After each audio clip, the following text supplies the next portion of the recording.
बिस्मिल्लाहिर्रहमानिर्रहीम। अस्सलामु अलैकुम वरहमतुल्लाहि वबरकातुहू। मुअज़्ज़िज़ हाज़रीन इकराम, बुज़ुर्गान क़ौम और मिल्लत, मेरी इज़्ज़तदार माँ और बहनों, गयूर नौजवान साथियों, आप तमाम का बेहद शुक्रिया कि आपने अपना कीमती वक्त निकाल कर आज संगारेड्डी में मजलिस इत्तेहादुल मुस्लिमीन के बल्दी इंतखाबात के सिलसिले में एक इंतखाबी जलसे में आपने शिरकत की। मैं आपका शुक्रगुजार हूँ। शहनशीन पर मौजूद मोहतरम जनाब कौसर मोहिउद्दीन साहब, रुकन असम्बली हैदराबाद, वो ऑब्ज़र्वर संगारेड्डी ज़िला मजलिस इत्तेहादुल मुस्लिमीन के सदर, अरकान और तमाम मजलिस इत्तेहादुल मुस्लिमीन के उम्मीदवार, आप जानते हैं कि मजलिस इत्तेहादुल मुस्लिमीन के 13 उम्मीदवार संगारेड्डी के बल्दिया के इंतखाबात में हिस्सा ले रहे हैं। वार्ड नंबर 4 से अश्विनी साहब, वार्ड नंबर 5 से मोहतरमा निमरा फराज साहिबा, वार्ड नंबर 6 से नवीद अहमद साहब, वार्ड नंबर 14 से इब्राहिम साहब, वार्ड नंबर 15 से मोहतरमा नुसरत खातून साहिबा, वार्ड नंबर 16 से सैयद सिद्दीक साहब, 19 वार्ड से शहनाज साहिबा, वार्ड नंबर 20 से मोहतरमा हुमेरा, वार्ड नंबर 22 से मोहम्मद हकीम साहब, 24 वार्ड से मोहतरमा हीना बेगम साहिबा, वार्ड नंबर 25 से मोहतरमा समीना साहिबा, वार्ड नंबर 26 से मोहम्मद शाहिद साहब और वार्ड नंबर 38 से हमारे छोटे भाई जनाब याकूब अली साहब। मेरे अजीज दोस्तों और बुजुर्गों, मजलिस इत्तेहादुल मुस्लिमीन ने संगारेड्डी में, सदासी पेट में, ज़हीराबाद में, कोहीर में, यहाँ से अपने उम्मीदवारों को इस बल्दी इंतखाबात में उतारा है।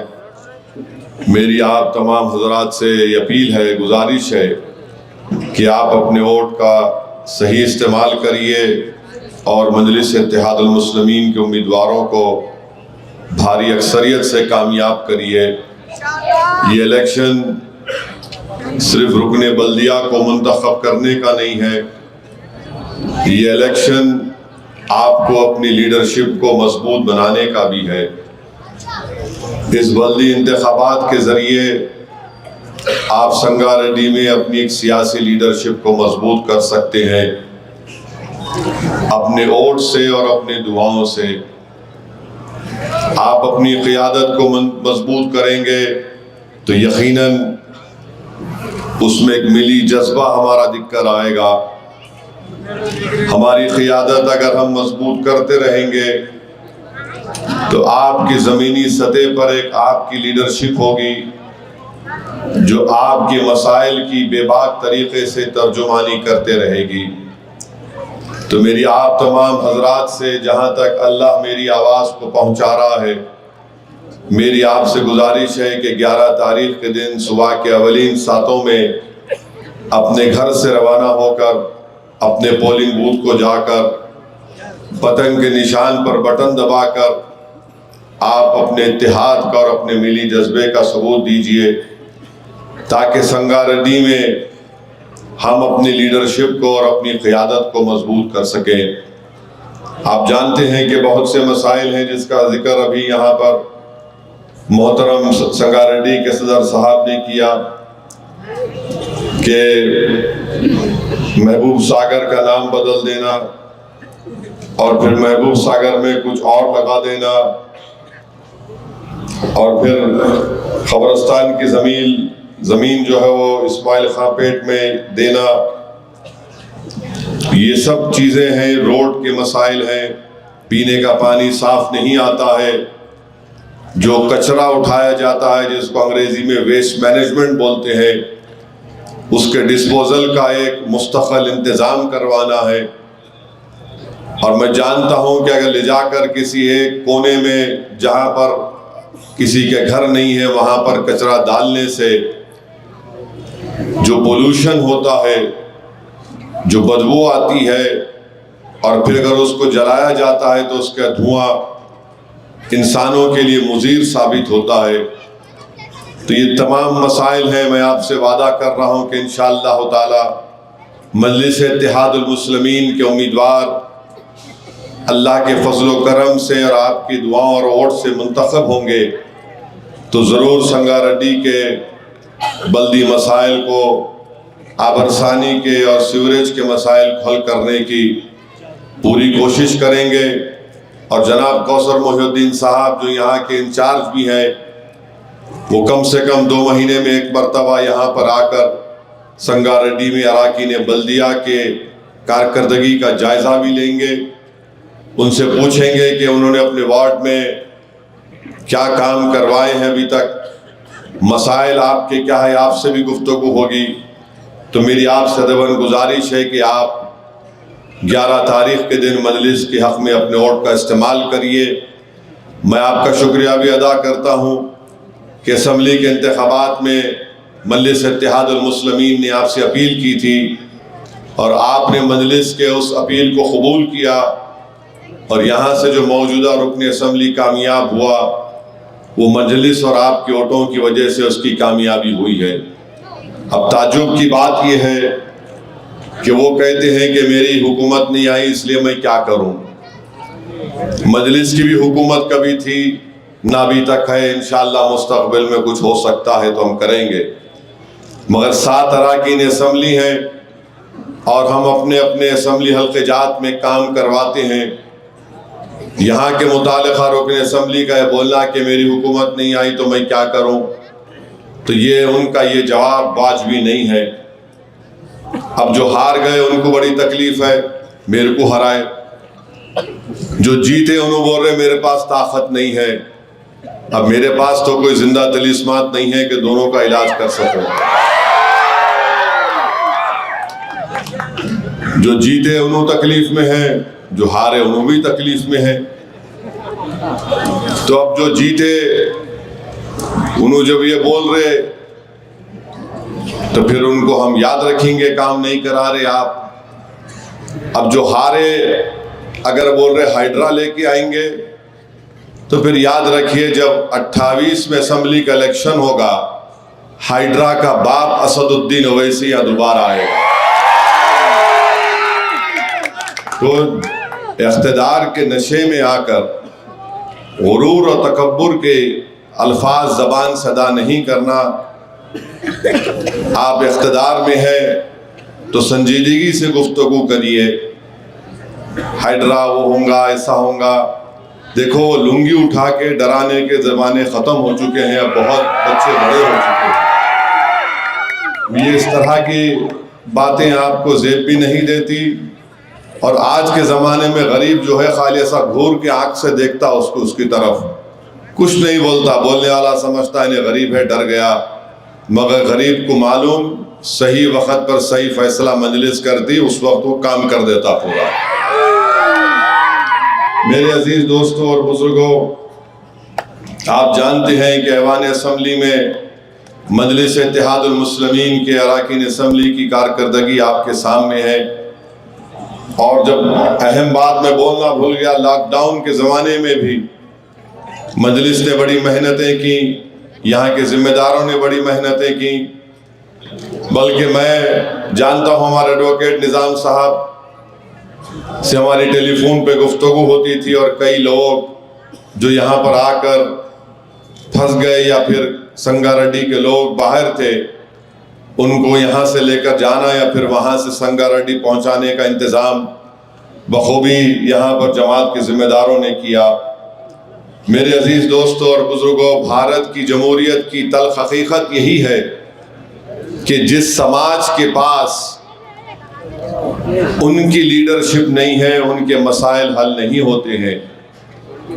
अगर आपके पास संगारेड्डी में आप मजलिस के इन 13 उम्मीदवारों को अपने वोट से कामयाब करेंगे तो आप अपनी लीडरशिप को मजबूत कर रहे हैं। चाहे कांग्रेस पार्टी हो, बीआरएस हो, बीजेपी हो, कोई पार्टी हो, इन पार्टियों में हमेशा इन्होंने लीडरशिप को बनाने के ऊपर काम किया है।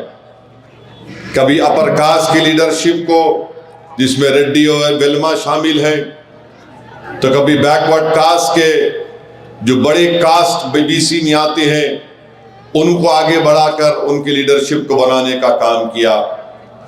मगर तेलंगाना में अगर किसी की ज़मीनी सतह से लीडरशिप की कमी है तो दलितों में है, और फिर हमारे सबसे बड़ी अक़लियत मुसलमानों में भी है। ये इलेक्शन जो मजलिस लड़ती है, चाहे संगारेड्डी हो या नरसापुर में, हम एक सीट लड़ रहे हैं। लोग सवाल करते हैं कि एक सीट लड़ने का मतलब क्या है। इसका मतलब एक ही है कि अगर एक भी हमारा कामयाब होता है तो बेबाक तरीक़े से आपकी तकालीफ और मसाइल की तर्जुमानी कर सकता है। लोग मुझ पर तनकीद करते हैं, उंगली उठाती है कि हिंदुस्तान के कोने कोने में जाकर आपको इलेक्शन लड़ने की क्या ज़रूरत। आप बिहार चले गए, यूपी चले गए, आप कहाँ कहाँ झारखंड चले गए, दिल्ली में इलेक्शन लड़ रहे हैं, महाराष्ट्र में लड़ रहे हैं। हम इसलिए इलेक्शन लड़ते हैं ताकि अल्पसंख्यक समाज, अक़लियतों की, दलितों की एक बेबाक सियासी लीडरशिप बने। चाहे कांग्रेस हो, टीआरएस हो, बीजेपी हो, वो कभी भी इस सियासी लीडरशिप को ना उभरने देंगे, ना उसका इकरार करेंगे। टीआरएस के एक पहली मर्तबा के एमएलए हैं, उनको किसी मंदिर से जाने या निकाला गया, मेरे को नहीं मालूम। करीमनगर के जो कमिश्नर पुलिस हैं, वो उनका ताल्लुक मुसलमान है, वो जब उस टीआरएस के एमएलए को रोकते हैं, ऑफिसर है, उसका मजहब होगा कुचमर ऑफिसर है। ये साहब जो है एमएलए साहब पहली मर्तबा एमएलए बने, वो बोलते हैं नए फ़कीर को भीख की जल्दी, उठा के उनको कुछ नाम से बोल दिया। आप बताइए, जो अंदर दिलों में जो नफरत छुपी हुई है, आप उसको बोल रहे तू फुला है, तेरे को क्या मालूम। अरे उन्हें ऑफिसर है, तुम पुलिस जुल्म के खिलाफ आवाज उठाना था, मगर उसके मजहब के खिलाफ क्यों बोले। क्या वो अगर कोई पलटा के बोलता कि उन्हें फुला जात का है, बोल सकते दूसरे ऑफिसर को? आप नहीं बोल सकते आप, क्योंकि आपके दिल में जो नफरत है वो निकल कर आ गई। और उसके बाद टीआरएस के लोग, उनकी क़ियादत बोलिए, उनकी लीडरशिप बोलिए, सन्नाटा है। महमूद भाई अल्लाह उनको अच्छा रखे, होम मिनिस्टर थे, डिप्टी सीएम थे, तो क्या थे वो नाम से पुकारते थे क्या तुम उनको? 10 साल केसीआर चीफ मिनिस्टर थे तेलंगाना के। बताओ फिर आप, ये क्या जबान है इन लोगों की? तो ऐसे कई लोग छुपे हुए हैं, इनके चेहरों से ऐसा लगता है कि अरे इन्हें बोल ही नहीं सकता। मैं जानता हूं इन चेहरों को, इनकी जबानों को, इनकी सोच को हम जानते हैं। तो मेरी आप तमाम से दवन गुजारिश है कि आप 11 तारीख के दिन एक अच्छा फैसला लेकर मजलिस के तमाम उम्मीदवारों को आप कामयाब करिए।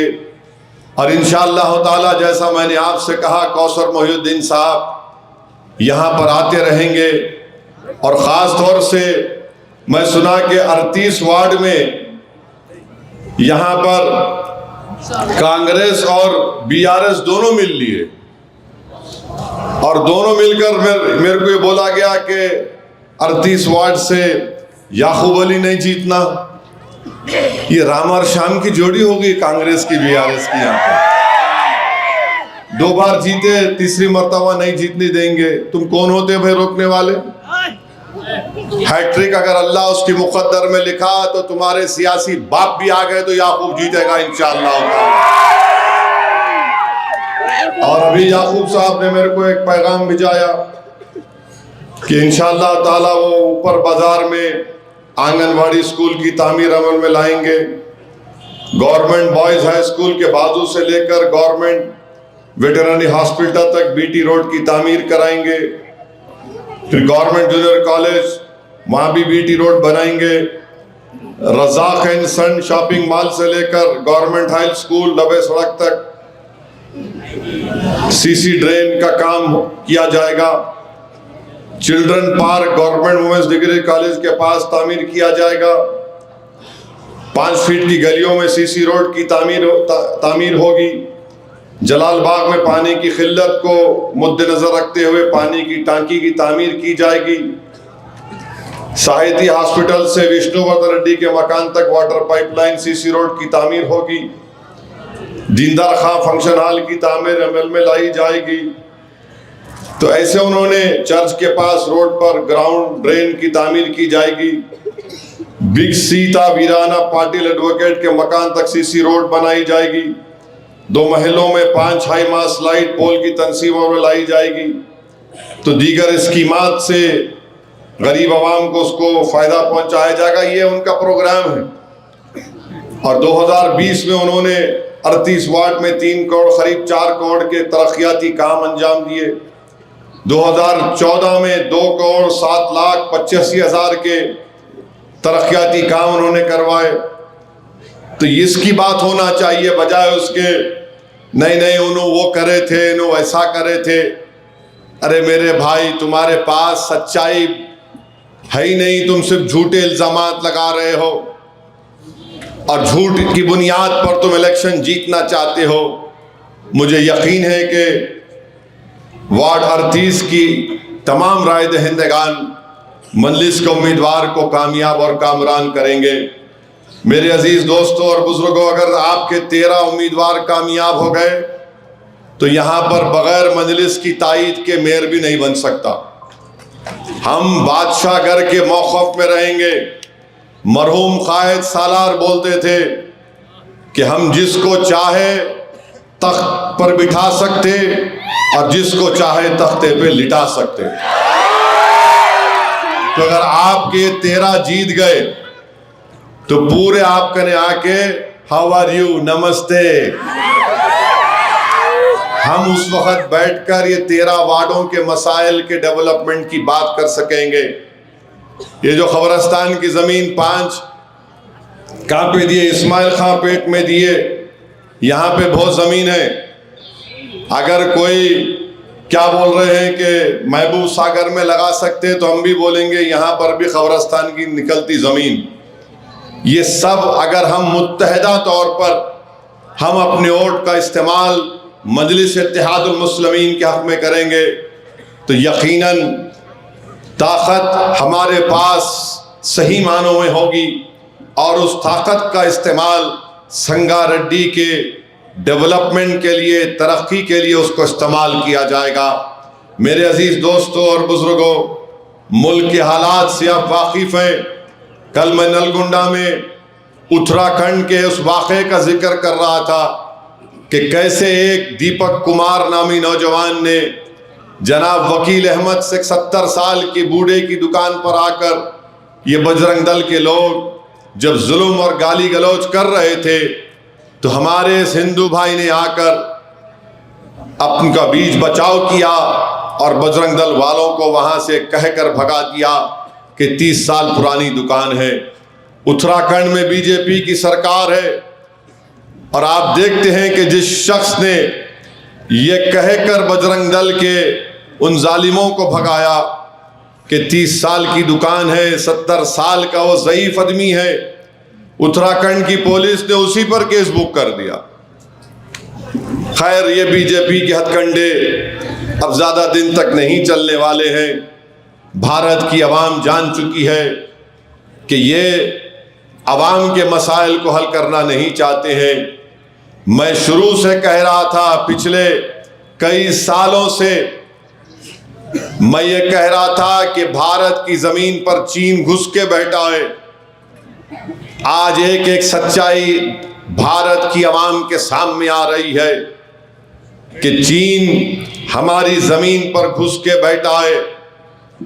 और उस वक्त जब नरेंद्र मोदी ने कहा था कि ना कोई घुसा है ना कोई घुसेगा, तो बाद में जब ये 19 राउंड बातचीत चीन के फौजियों से हुई, तो हमने अपनी जमीन को कभी बफर जोन के नाम पर छोड़ दिया, तो कभी हमने ट्रैक्शन सेंटर के नाम पर जमीन को छोड़ दिया। कैलाश रेंज पर हम ऊंचे मुकाम पर थे जहां से हम देख सकते थे कि चीन की फौज हमारी जमीन पर आ रही है। हमने गलत फैसला लिया और पहाड़ी जंग में ऊंचाई बड़ी, जो ऊंचाई पे रहता है उसके पास एक एडवांटेज होता है, हम उसको भी खो दिए। मेरे अजीज दोस्तों और बुजुर्गों, बीजेपी के पास सिर्फ नफरत फैलाने की मशीन है, और मैं आपको बता रहा हूं कि हमारे खिलाफ भी नफरत फैलाई जाती है। बिहार का असेंबली इलेक्शन हो रहा था, मैं हैदराबाद एयरपोर्ट से बागडोरा जा रहा था, तो वहां पर एक बड़े दानिश्वर साहब से मुलाकात हुई। अब दानिश्वर कितने हैं वो नहीं मालूम मुझे, मगर अपने आप को बड़ा दानिश्वर बोल रहे थे। उन्होंने मुझसे कहा कि ओवैसी साहब कहाँ जा रहे? मैंने कहा लाइन में खड़े हुए, प्लेन कहाँ जा रहा? मैं भी वहीं जा रहा हूं। बोले कहाँ जा रहा प्लेन? बोला अगर आपको नहीं मालूम तो लाइन से हट जाओ, क्योंकि आजकल मैं जल्दी भांप लेता हूँ, लोगों पहचान लेता हूँ। तो बोले नहीं नहीं मैं बागडोरा जा रहा हूँ। मैं भी वहीं जा रहा हूँ। नहीं क्या, क्यों जा रहे आप? अरे मैं बोला ये थका हुआ था, मैं रात में देर से आया, ज्यादा ही अब तफ्तीश शुरू कर दी हजरत पुलिस के। ऐसा दामाद बहुत दिन के बाद घर को आया तो ससुर साहब पूछते काहे मियाँ नहीं आए, बहुत दिनों के बाद आए, इन्हें शुरू हो गए। मैं बोला भाई जा रहे, इलेक्शन है, इलेक्शन लड़ेंगे। तो ले नहीं मत जाओ, आप पूरा आवाम गठबंधन को वोट डाल रही। बोला अच्छा वो खामोश बैठा हूँ, सुनना पड़ता, लोग अपनी अपनी राय देते। वो हो गया, बस में बैठे, अपनी कमेंट्री रुक रही नहीं उनकी, वैसा हो जाएगा, ये हो जाएगा, वो ऐसा करेंगे। अब प्लेन में ऐसा वो चढ़ के बैठने का है। मिला देखो अब प्लेन उड़ने वाला है, यहाँ से हम उड़ेंगे, तुम नीचे गिरेंगे, समझो बात को। कैसा? मिला देख लो आप, हम लोग हमारे 5 में से 4 MLA को आप तोड़े ना, वो पूरे के पूरे हम जीतने वाले हैं। बोले हो ही नहीं सकता। मिला होता देखो। वहां पर इलेक्शन हम लड़े, उधर उत्तर प्रदेश से अखिलेश यादव अपने 4-5 MPओं को उतार दिए। अब उनका काम कुछ नहीं था, रोज कोई ना कोई गाली देना, झूठा इल्जाम लगाना। उन्होंने वो कर लिए, इन्होंने ये कर लिए, उनसे मिले, उनसे मिले, उन्होंने ऐसा कर ले रहे। और सब ये समझ रहे थे कि अब मजलिस का काम हो गया। एक साहब तो खड़े होके बोले ओवैसी तुम्हारा जनाजा निकालेंगे हम बिहार से। और इलेक्शन हुआ। आप जानकर, आपने पढ़ा, आपने देखा, आपको खुशी होगी कि बिहार में ऐसे 5 असेंबली की सीटें थी जहां पर उस 5 असेंबली हल्के जात में वहां की खवातीन ने जितने उनके वोटर लिस्ट में नाम थे वो 90% अपने वोट का इस्तेमाल किए। अगर खवातीन के वोट मिसाल के तौर पर समझिए 50,000 थे तो उन्होंने 40,000 वोट अपने इस्तेमाल किए। वो 5 में से 3 असेंबली हल्के मजलिस जीती। और 1 साइड हमारी माँ और बहन ने कहा कि पतंग छाप को वोट देंगे।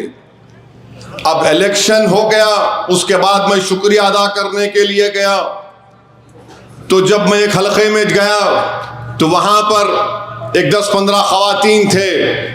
तो मैं चल के जा रहा था तो बोले ठहरो, आपसे बात करना है। मैंने कहा बोलिए।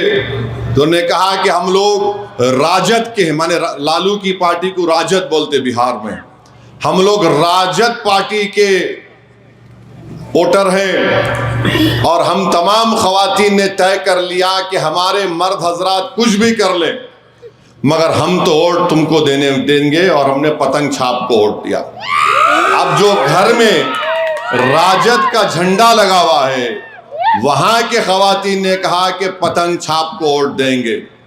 मजलिस जीत गई। इनको समझ में नहीं आया, कैसे जीते, और फिर शुरू हो गए नए नए ओवैसी भड़काऊ भाषण दिया, जाके मजहब को लेके आया। एक कांग्रेस के लीडर है, उन्होंने असेंबली में अपोजिशन लीडर थे कांग्रेस की तरफ से, उनके खिलाफ कैंडिडेट नहीं देना बोल के मेरे पे दबाव डाले, बड़े बड़े लोगों का इस्तेमाल करे। हमारे सदर अख्तर ईमान साहब को बोला, अख्तर भाई बहुत दबाव आ रहा मेरे पे, बोल रहे कि आप कैंडिडेट मत दो। तो अख्तर ईमान ने कहा नहीं साहब, हमारी राय यह है कि कैंडिडेट देना चाहिए, और क्योंकि ये ज़्यादा बात करते हैं तो हमने कहा ठीक है। फिर मेरे पर दबाव पड़ा तो बोला अख्तर भाई काम करते आप चले जाओ, मेरे को रोक दो आप। तो बोले नहीं सर आपको जाना पड़े। खैर मैं नहीं गया। वो साहब मेरे नहीं जाने के बाद भी 18,000 वोट से हार गए। मजलिस का उम्मीदवार कोई नहीं गया वहां पे, 15,000 वोट लिया। तो मीडिया ने पूछा कि ओवैसी और उनकी पार्टी के लोग नहीं आए, अब कैसा हार गए? बोले ओवैसी जो है सीमांचल में तकरीर कर रहा था, उसका असर मेरे कॉन्स्टिट्यूंसी में हो गया, मैं हार गया। मेरे को नहीं मालूम था कि मेरे पास भी कश्फो करामात है। मैं तो समझा कि अहले दिल के पास है। मैं मानता हूं अहले दिल ऐसा रात में उठ के दुआ करे तो उनका डायरेक्ट कनेक्शन रहता रब्बे करीम से। मैं तकरीर करा तो उन्होंने हार गए। तो मैं उनके एक साहब मेरे को उनके मिले, मेरे को कहीं जगह पर दिल्ली में मिला, उनको जाके बोलो अगर मैं आ जाता तो जमानत जब्त हो आती थी क्या उनकी। सोचो थोड़ी देर के लिए, तुम लोग कितना झूठ बोल के अवाम की तौहीन करोगे, जो अवाम मजलिस की मोहब्बत में वोट का अपने इस्तेमाल करती है। हम लोग बिहार में 5 असेंबली इलेक्शन 5 सीट जीते, 2 सीट 80,000 वोट मजलिस को मिले। बलरामपुर से आदिल हसन 80,000 वोट लेके 350 वोट से इलेक्शन हार गए। दूसरी सीट से 80,000 वोट लेकर ठाकुरगंज से हम लोग 6 या 7,000 वोट से हार गए। उसके बाद बोल रहे नहीं हार गए। अरे हम खत लिख कर दिए थे लालू उसके बेटे को, कांग्रेस पार्टी के खरगे साहब को, सबको बोले ले लो हमारे को, तुम्हारा ही फायदा होगा। अख्तर ईमान ने बीजेपी को रोकने के लिए कहा कि आपने हमारे 4 एमएलए तोड़े, हाथ मिला लो दे दो, मगर बोले नहीं नहीं नहीं कम्युनल पार्टी है, फिरका परस्त है, इनको अगर हम साथ लेंगे तो हमारा हिंदू भाई हमारे को छोड़ के भाग जाएगा। हम बोले ठीक है मत लो आप, बाद में रोना नहीं। मम्मी मम्मी मेरा खिलौना लेके बच्चा भाग गया। नहीं सुने। हम लोग क्या किए, 26 जगह पे खड़ा किए। चंद्रशेखर आजाद एक नए एमपी है, नगीना के दलित लीडर हैं, उभरते हुए लीडर हैं, उनसे अलायंस किए। उत्तर प्रदेश के एक और मिनिस्टर है, उनकी पार्टी से अलायंस किए। हम इलेक्शन लड़े। अब इलेक्शन तो समझ रहे कुछ भी नहीं होगा। जैसा इलेक्शन बढ़ते गया इनको मालूम हुआ अरे ये तो बहुत बुखार है, बहुत हरा बुखार बढ़ते जा रहा। इलेक्शन हार गए। महाराष्ट्र में गए इलेक्शन लड़ने, अरे नहीं नहीं वो तुग्गा मारे थे बिहार में, तुग्गा। हम बोले ठीक है तुग्गा मारे, देखो अब छक्का मारते यहाँ पे। महाराष्ट्र में इलेक्शन लड़े, औरंगाबाद में इम्तियाज जलील के खिलाफ जिसको टिकट नहीं भी मिला नाराज होते, सही है, फितरी चीज है। और मीडिया वाले ऐसा चलाए कांग्रेस के लोग, हो देखो इम्तियाज जलील के खिलाफ।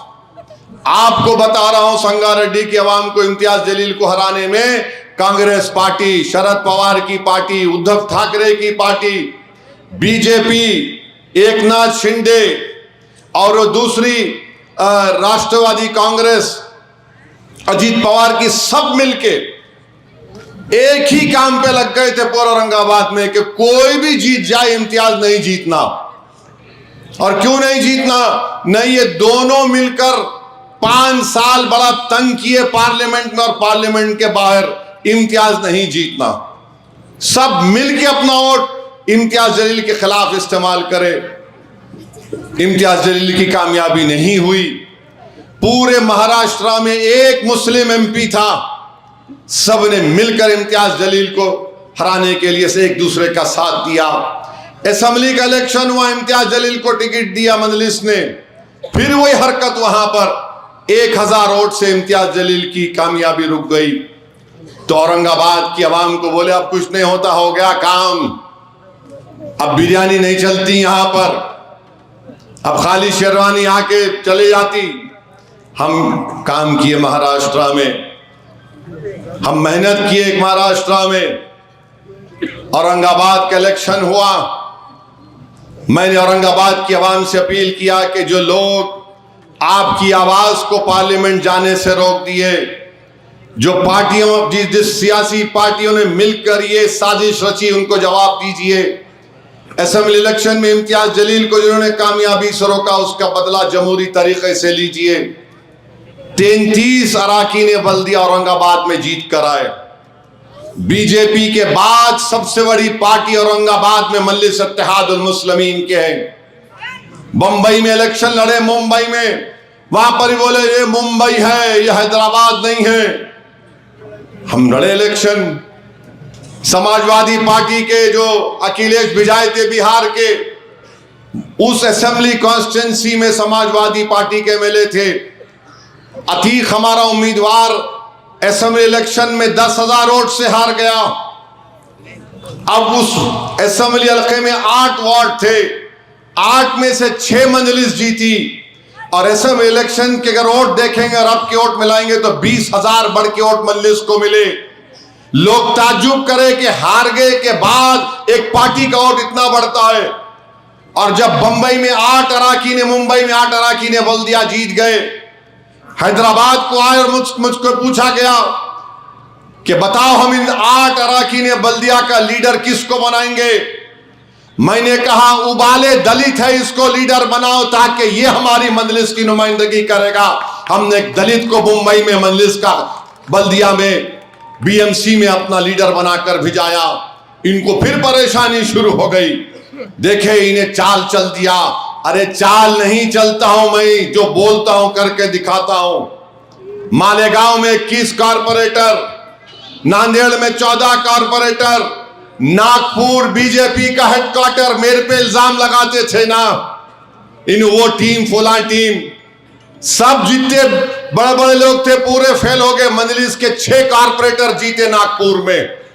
और हमने झंडा उठाकर बताया था सुनो आरएसएस वालों, ये मजलिस अब यहां पर आ गई है और मजबूत होगी नागपुर में। ताज बाबा की दरगाह के सामने जलसा हुआ और अल्हम्दुलिल्लाह सुभाना व तआला ने नागपुर में धूलिया में हमारे एक उम्मीदवार थे, इलेक्शन लड़े, 80,000 वोट मिले। उन्होंने दूसरी पार्टी में चले गए और जाकर बोले मेरे नाम पे वोट मिला। हमने कहा ना तुम्हारे नाम पे ना मेरे नाम पे वोट मिलता, अल्लाह के नाम पर हमको मजलिस को दोबारा मिलेगा। 10 कारपोरेटर हमारे जीत गए। अहमदनगर में 2 जीते।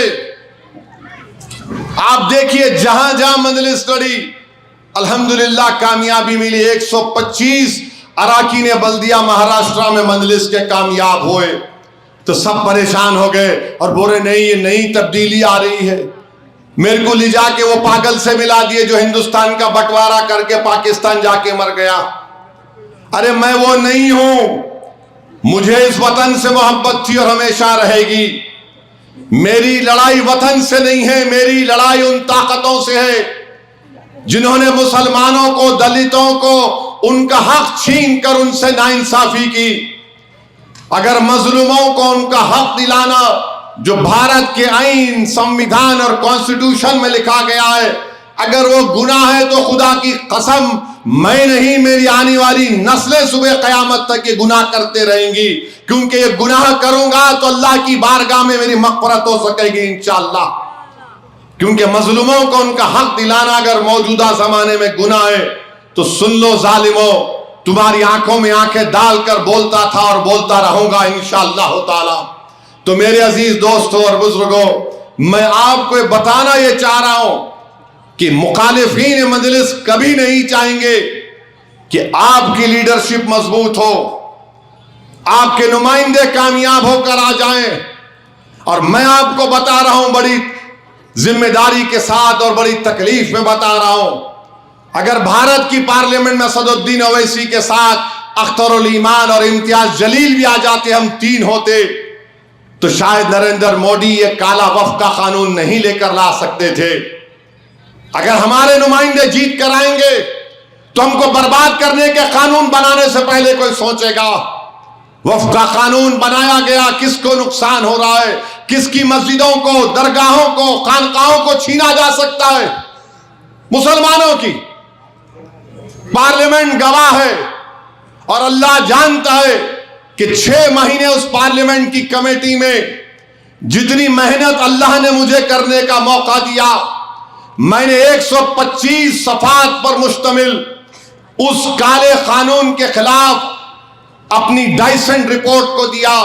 44 तरमीमात को भारत की आईन का सुप्रीम कोर्ट के हवाला देकर उसकी धज्जियां उड़ाकर कहा कि कानून संविधान के खिलाफ है, ये वक्त बचाने के लिए नहीं लाया जा रहा है, मुसलमानों की मसाजिद को छीनने के लिए बनाया जा रहा है। मेरे अजीज दोस्तों और बुजुर्गों, इसीलिए हम आपसे कह रहे हैं कि चाहे लोकल बॉडी का इलेक्शन हो, सरपंच का हो, जिला परिषद का हो, असेंबली का हो, पार्लियामेंट का हमको लड़ना पड़ेगा। और अगर हम नहीं लड़ेंगे तो फिर हम जीतेंगे कैसे? आज नहीं जीते कल जीतेंगे। सालारे मिल्लत अल्लाह उनकी मग़फ़िरत करे, पहला पार्लियामेंट का इलेक्शन कितने वोट से जीते थे सालार? मालूम आपको कितने वोट से जीते थे? 1984 का पहला पार्लियामेंट इलेक्शन मेरे ख्याल शायद 5 या 10 हजार वोट से जीते थे।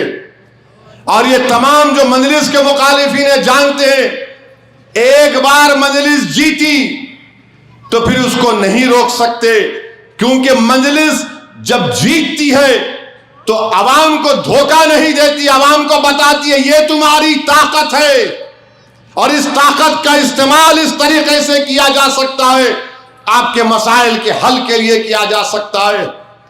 मेरे अजीज दोस्तों और बुजुर्गों, आपको भी अपने वोट का सही इस्तेमाल करना है। मुल्क में जो कुछ भी हो रहा है, मॉब लिंचिंग हो रही है, गांव रक्षक जो जुल्म कर रहे हैं, तिरुपुरा में जो फसाद हुआ जिसमें मस्जिदों को नुकसान पहुंचाया गया, जलाया भी गया बाद जगह पर, इनसे हमको मायूस होने की जरूरत नहीं है। याद रखिए, मायूस होने की हरगिज जरूरत नहीं है, बल्कि हमको अपने हौसलों को बुलंद रखना है, हालात का मुकाबला करना है जमहूरी तरीके से, और हिकमत के तकाजों के को बहाना बनाकर बुज़दिली के मज़ाहिरे नहीं कर सकते हम। मैं आपसे नहीं कह रहा हूं कि आप तशद्दुद पर आ जाएं, बल्कि मैं आपसे एक ही अपील कर रहा हूं कि अपने हौसलों को बुलंद रखो। अल्लाह हमारे लिए काफी है। लोग मुझसे पूछते आके कि तुम क्या बोलते, इतने सब वाकयात हो रहे, हिजाब को खींचा जा रहा, वफ का काला कानून बना दिया गया, बुलडोजर से घर को तोड़ा जा रहा है, तो मैं उनसे कहता हूं कि तुम इस्लाम की तारीख को नहीं पढ़े हो। नौजवानों, अपने हौसलों को बुलंद इसलिए रखो क्योंकि हमारे दीन की तारीख उन नौजवानों से और उन मुसलमानों से पुकार पुकार कर कह रही है जिनके हौसले पस्त हो रहे हैं। दीन इस्लाम की तारीख तुमको पुकार पुकार कर कह रही, मेरी माँ और बहनों, कि हमारे आका मोहम्मद सल्लल्लाहु अलैहि वसल्लम पर, उनके सहाबा किराम पर एक ऐसा वक्त भी आया था कि 3 साल तक मक्के की एक वादी में, शाब बिन अबी तालिब में, मोहम्मद सल्लल्लाहु अलैहि वसल्लम का और उनके सहाबा का और उनके कबीले का, बनु हाशिम का 3 साल तक समाजी बायकाट किया गया था। कोई उनसे शादी नहीं करेगा, कोई उनको दुकान से सामान नहीं बेचेगा, और वही आज किया जा रहा है। मुसलमान की दुकान से जाकर मत खरीदो, इसका बायकाट करो। उत्तराखंड में बाबा ड्रेस के नाम से वकील की दुकान थी, तो जालिमों ने कहा नाम निकालो बाबा, मगर वो 1500 साल पहले 3 साल तक इस्लाम की तारीख तुमको हमको पुकार पुकार कर कह रही है कि सहरा के पत्ते खाना पड़ता था भूख के मारे, और सहरा के झाड़ पत्ते सख्त होते तो उसको पीस कर उसको मुंह में डालते थे सहाबा इकराम। कोई आकर पानी भी नहीं देता था। 3 साल रहमतुल आलमीन सल्लल्लाहु अलैहि वसल्लम और उनके सहाबा का और अहले बैत का बड़े बड़े सहाबी फारूक आजम, अमीर हमजा, इन सब का सोशल बाइकॉट 3 साल हुआ। सोचो 3 साल के बाइकॉट के बाद रसूलुल्लाह सल्लल्लाहु अलैहि वसल्लम के चचा हजरत अबू तालिब को रसूलुल्लाह सल्लल्लाहु अलैहि वसल्लम ने पैगाम भिजाया कि जाकर उन मुशरिकीन मक्का को आप बता दीजिए कि उन्होंने कागज लिखा था, उस पर लिखा था कि 3 साल इनका बाइकॉट होगा, इनसे ना कोई शादी करेगा, ना उनको कोई खाना देगा, ना कोई बेचेगा। रहमतुल आलमीन सल्लल्लाहु अलैहि वसल्लम ने कहा उसको लिखकर काबे के अंदर रख दिया, और आक़ाए दो आलम सल्लल्लाहु अलैहि वसल्लम ने कहा जाकर उनको उस कागज को निकाल कर देखो, दीमक हर लफ्ज को खा गई सिवाय उसके जहां पर ला का नाम है। 3 साल के बाद बाइकॉट खत्म हुआ। रसूलुल्लाह सल्लल्लाहु अलैहि वसल्लम ताइफ को गए। ताइफ पर रसूलुल्लाह सल्लल्लाहु अलैहि वसल्लम के मुबारक चेहरे पर पत्थर मारा गया, सीने पर पत्थर मारा गया। रसूलुल्लाह सल्लल्लाहु अलैहि वसल्लम से साहबी ने पूछा कि क्या शाह बिन अबी तालिब के बाद आपको कभी इतना सताया गया? तो रहमतुल आलमीन सल्लल्लाहु अलैहि वसल्लम ने इरशाद फरमाया कि ताइफ के सफर में मुझे सताया गया था। आक़ाए दो आलम सल्लल्लाहु अलैहि वसल्लम ने फरमाया कि मेरे पैर से इतना खून निकल रहा था कि रसूलुल्लाह सल्लल्लाहु अलैहि वसल्लम के नालैन मुबारक को खून चिपक रहा था। अल्लाह ने फरिश्तों को भिजाया, उन पहाड़ों के फरिश्तों को जिब्रील अमीन के साथ भिजा कर कहा कि पूछो मेरे हबीब से, अगर हुक्म देंगे तो इन पहाड़ों के दरमियान में इनका जो अजाब अल्लाह भिजा देगा। तो रसूलुल्लाह सल्लल्लाहु अलैहि वसल्लम ने क्या कहा? ला हौला वला कुव्वता इल्ला बिल्लाह। उन्हें कहा कि मैं अल्लाह से यही बोलूंगा कि मैं ये चाहता हूं कि ये जो पत्थर फेंकने वाले हैं इनकी नस्ल एक दिन अशहदु अल्ला इलाहा इल्लल्लाह व अशहदु अन्ना मुहम्मद अब्दुहु व रसूलुल्लाह बोले। अल्लाह के रसूल सल्लल्लाहु अलैहि वसल्लम ताइफ के सफर के बाद एक बाग में गए। बाग में जाकर आराम फरमाए तो किसी ने आपको अंगूर का एक गोशा दिया। अल्लाह के रसूल सल्लल्लाहु अलैहि वसल्लम ने बिस्मिल्लाहिर्रहमानिर्रहीम कहकर उस अंगूर को अपने मुंह मुबारक में रखा तो एक शख्स खड़े हुए थे। बोला आपने क्या पढ़ा? रहमतुल आलमीन ने फरमाया बिस्मिल्लाहिर्रहमानिर्रहीम। उसके माने बताए तो उस शख्स ने कहा कि मैं तो ये ऐसी चीज है, मैं तो मुकाम नैनवा में सुना था इसको।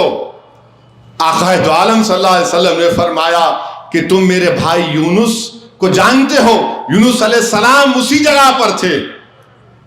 वो साहब चमके और उन्होंने कहा आप अपना हाथ बढ़ाइए रसूलुल्लाह सल्लल्लाहु अलैहि वसल्लम।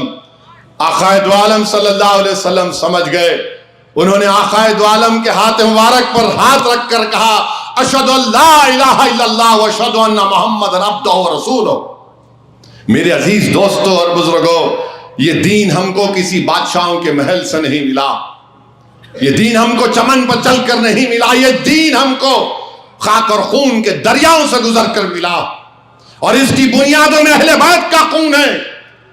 अब्बास अलमबरदार को अपना खून, अपना बाजू बढ़ाना पड़ा।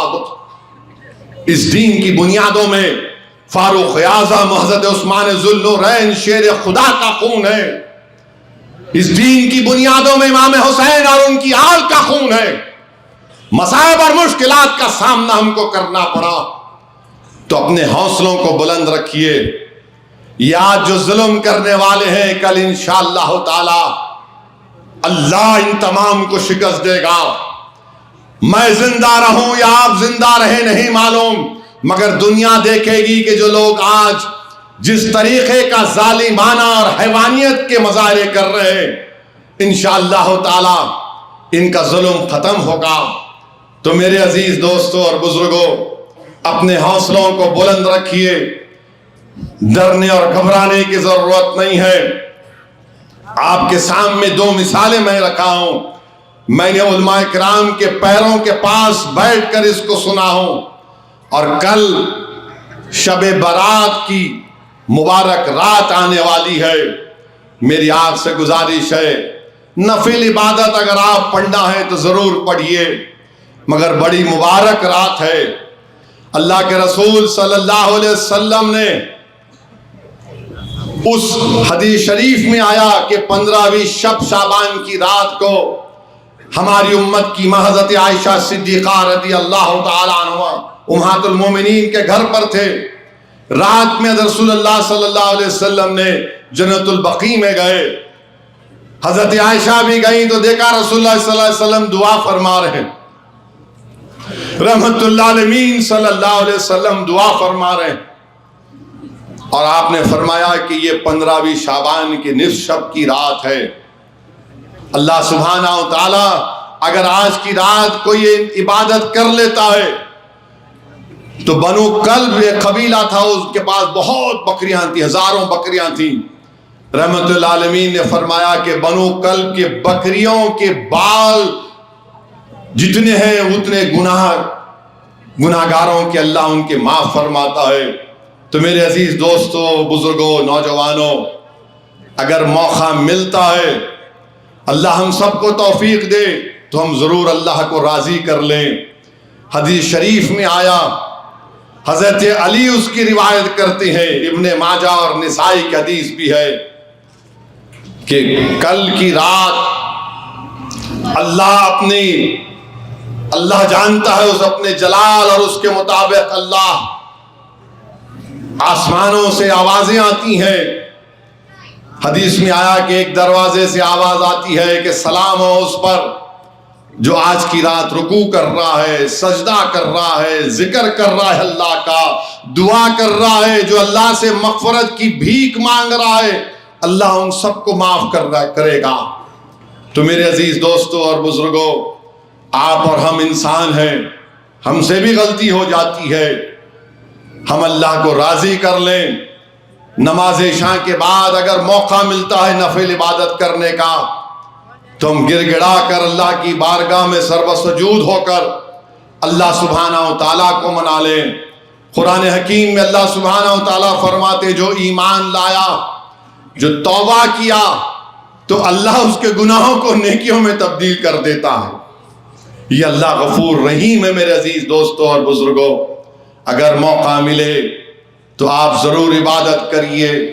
नहीं मालूम आपके हमारी जिंदगी का चिराग कब गुल हो जाए।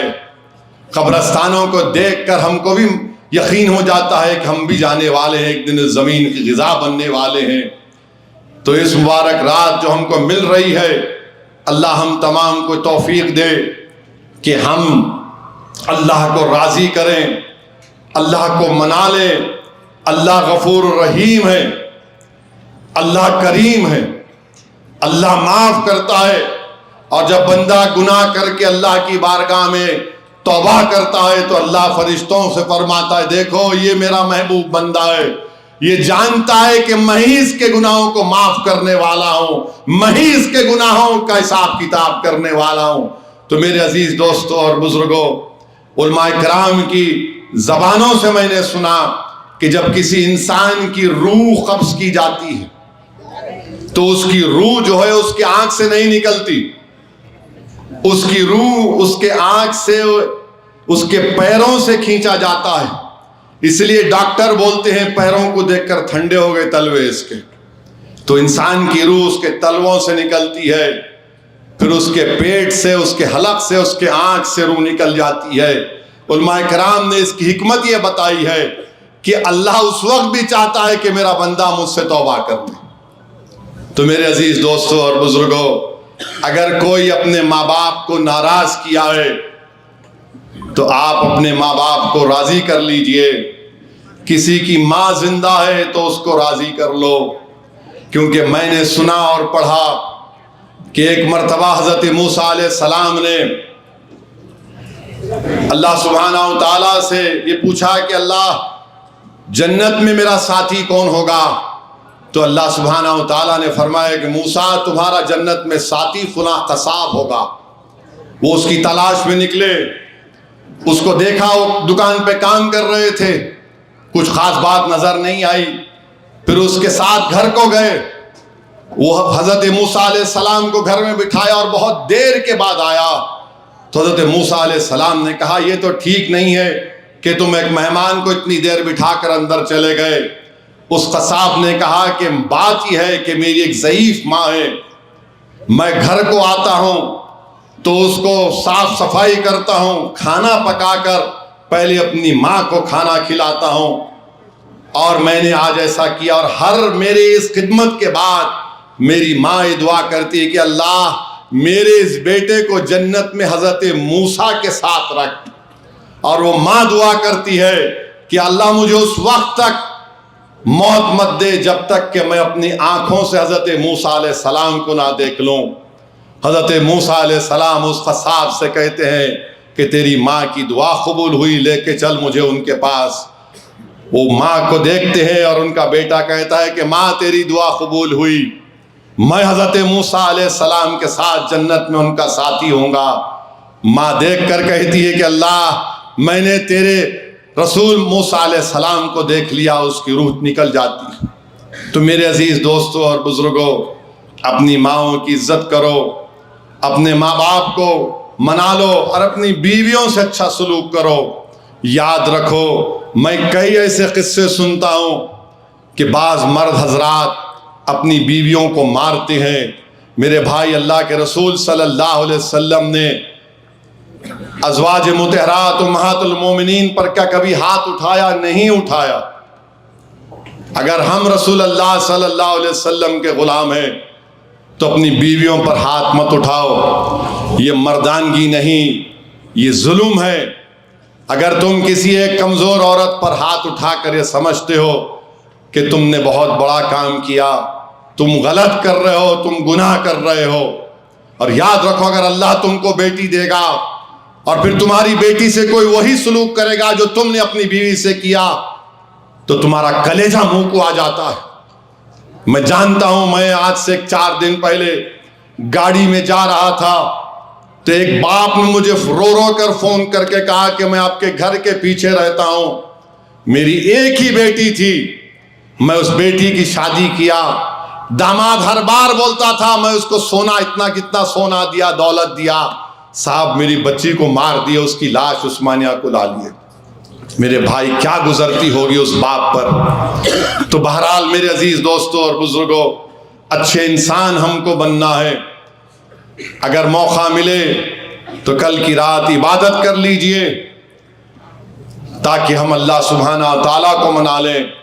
और याद रखो, मायूसी को अपने करीब आने मत दो। हम देखकर अफसोस होता है, लोग जल्दी मायूस हो जाते हैं। मुझे आकर कई लोग बोलते मैं तंग आ गया इस दुनिया से। आज से 1-2 महीने पहले एक दारुसलाम में एक साहब आए, अच्छे खासे दौलतमंद हैं, कपड़े, घड़ी, ऐनक, जूता, ये बोल रहा है कि दौलतमंदी। मेरे को आकर मैंने पूछा क्या काम? बोले मैं तंग आ गया, मैं बेजार हो गया इस दुनिया से, ये करना दिल चाह रहा मेरा। मैंने कहा जनाब बैठो, 70,000 फलस्तीनी मर गए गाजा में। लोग तो बोल रहे कि 6 लाख मर गए, मगर 2 साल में तुम एक फलस्तीनी मेरे को बता दो जिसने खुदकुशी की होगी। कैसे बहादुर लोग हैं। हर घर में एक भाई ने अपनी बहन को खोया, हर घर में एक बहन ने अपने भाई को खोया, हर घर में किसी का बाप मर गया, मगर वो लोग आज भी अपने ईमान पर हैं। तो अपने हौसलों को बुलंद रखिए और 11 तारीख के दिन पूरे इत्मीनान के साथ अपने घर से निकलकर पतंग पे उड़ डालेंगे आप इंशाअल्लाह ताला। डालेंगे ना मेरे भाई? डालेंगे? जरा जोर से हाथ उठा के बोलो, ऐसा क्या है? डरना नहीं, किससे भी नहीं डरना, ना रेडना से डरना, ना उनसे डरना, कुछ भी नहीं। पूरा गेम बदलना है 11 तारीख के दिन इंशाअल्लाह ताला। तो लगाइए मेरे साथ नारा पतंग छाप जिंदाबाद, मजलिस इत्तेहादुल मुस्लिमीन जिंदाबाद, मजलिस को और 11 तारीख के दिन आप ऐसा डाल के शादी में से पूरा जीप पूरा। बहुत बहुत शुक्रिया। अस्सलाम वालेकुम।